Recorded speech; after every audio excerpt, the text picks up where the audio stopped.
Hi guys! Actually guys, when I got home kagabi around mga 8:30, pagdating ko umiyak si Shobe.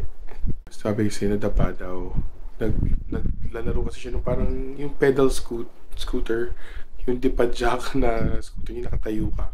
Natumba daw doon, out of balance. Pina-check namin siya. Sad to say, nabalian siya ng ng binti niya. Yung right na binti niya na bale, actually unfortunately. I'll share some pictures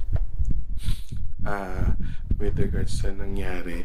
Well, hindi yung pinaka nangyari, pero yung yung naging takbo namin kagabi up until nakauwi kami around actually mga around 6:30 na ng umaga, 7.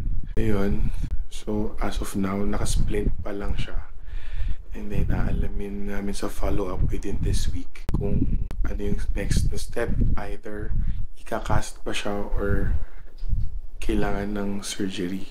Depende kasi medyo namamaga pa yung kanang binti niya. So, hindi pa siya pwedeng gawa ng kahit na kailangan mo na pahupahin muna yung pamamaga. Anyway, so now, I'm gonna go out. Bibili ako ng supplies na kung ano man ang kailangan ni Shobe. Kunti lang naman guys. Siyempre, tawag dito, yung mga daily na kailangan niya. Then sasabihin ko na rin ang pagpapagupit.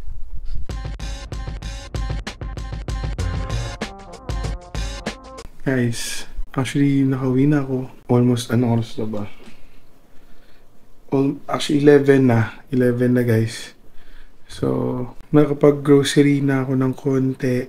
And then, sinabayan ko na din ng pagupit kasi hindi ako masyadong makalabas. Ayun nga, grabe. First time may nabalian ng buto sa amin. Taga Laguna. Then, punta pa kami ng Makati Med kasi doon ako nung tumawag ako, naghahanap ako ng ortho, doon ako nakakuha ng matinong sagot. I opted na doon na pumunta even though anong oras na, 1:30 na yata kami dumating doon. Ayun, thankfully, hindi open fracture yung nangyari kay Shobe. But then again, as of now, nakasplint lang siya. Yun nga, namamaga pa kasi. And then follow up na lang within this week sa ortho. And then dun malalaman ko ano yung next na gagawin. Hoping na lang guys na, alam niyo yun, cast na lang. Huwag na sana magkaroon yung pins and screws, yung mga nakalawit na bakal. So bata pa naman si Shobe. Shobe is just 10 years old. Malaki lang talaga.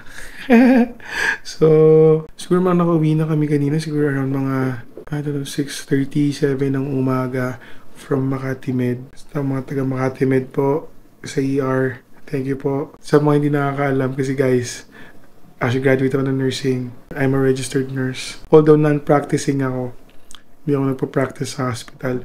Tsaka pag pumupunta kasi ako sa mga hospital na ganyan, tas may na-hospital sa amin, may nagpapacheck up, ay hindi ako nagpapakilala ng nurse. So syempre, yung iba kasi, pagka may kamag-anak na nurse na yung pasyente, sabi natin, to be honest, yung iba nag-attitude, or yung iba minsan kinakabahan, mas nararattle sila. Kaya kapag ganyan, in due respect, hindi ako nagpapakilala ng nurse, and hindi rin ako nakikialam guys. Kasi per institution kasi, may kanya-kanyang rules, may kanya-kanyang policies na sinusunod.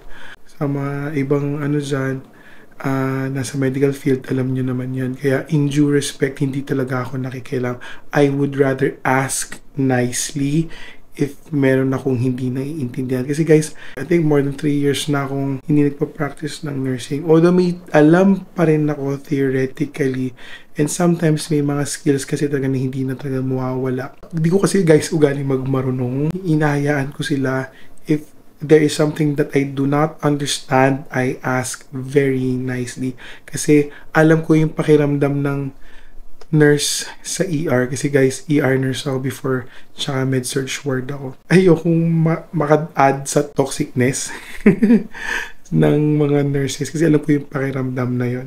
Tuwa ako dun kay Doc Torno. If I'm not mistaken, parang PEDJA resident. Hindi ko lang po sure kung PEDJA resident siya. Hindi ko lang sure. Biniro ko siya. Sabi ko, nung binibigyan na kami ng discharge orders, Doc, okay lang. Hindi mo kailangan in toto yung discharge orders. Kaya ko naman basahin. Kaya ko siyang intindihin. Sabi ko kasi, Doc, nurse ako. Tawa lang siya ng tawa. Sabi, sir, nakakainis ka. Hirap na hirap na ako mag-explain. Kaya nga, Dok, pinigilan na kita. Nakakatuwa naman sila. Kasi, yun nga, guys, in due respect to other health workers, please, guys, wag naman, yung iba kasi medyo parang, nurse din ako. May attitude na ganon eh. No, please, guys, per institution, iba-iba ang policy. You should know that. Yun lang naman kasi naranasan ko talaga yan ng ganyan. Actually, even yung pandemic period. Sobrang nakakalungkot yung nangyari kay Shobe. Pasyente ako for the next few months. Okay lang yan. I love you, Shobe. Mga pamangkin ko. Ay, nako. Hi guys. Morning. So, actually Wednesday ngayon. April 2. Pumunta kami ng Makati ngayon. Check up ni Shobe sa ortho. Kasi di ba naka-splint pa lang siya ngayon. So, malaman kung ano ang gagawin sa kanya. Hopefully naman talaga cast lang ang gagawin sa kanya. Ang hirap kasi kapag kami mga bakal-bakal, di ba? Medyo mag-apply naman ng konti yung paan, yung binti niya. I don't think malalagyan siya ng cast kaagad ngayon. Kung ano man ang gagawin sa kanya. How are you, Shobe? Okay naman. Is there something you want to say?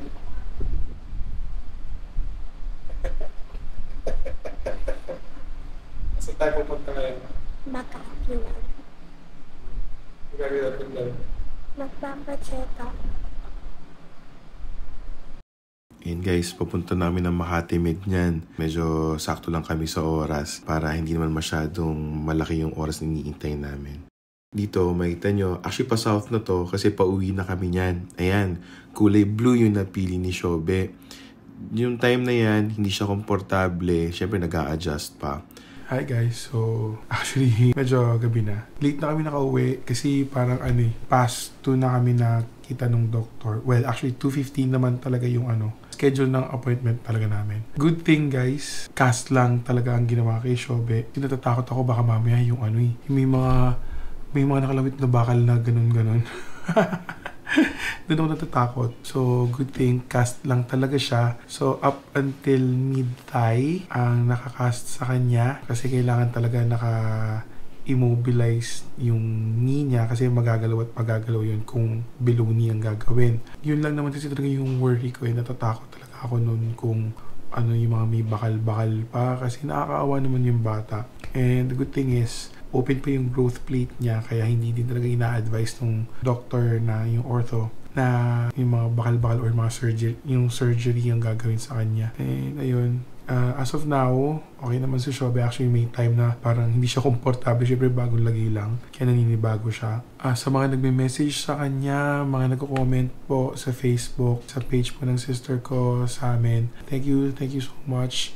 And even po si Shobe, nagsabi po siya ng thank you. Thank you po para sa inyong lahat sa mga concerns nyo. Ayun lang. So, babalik na lang kami sa May 2 sa ortho niya. Malaman kung ano yung next na gagawin. Baka daw kasi bawasan. Gawin na lang below knee.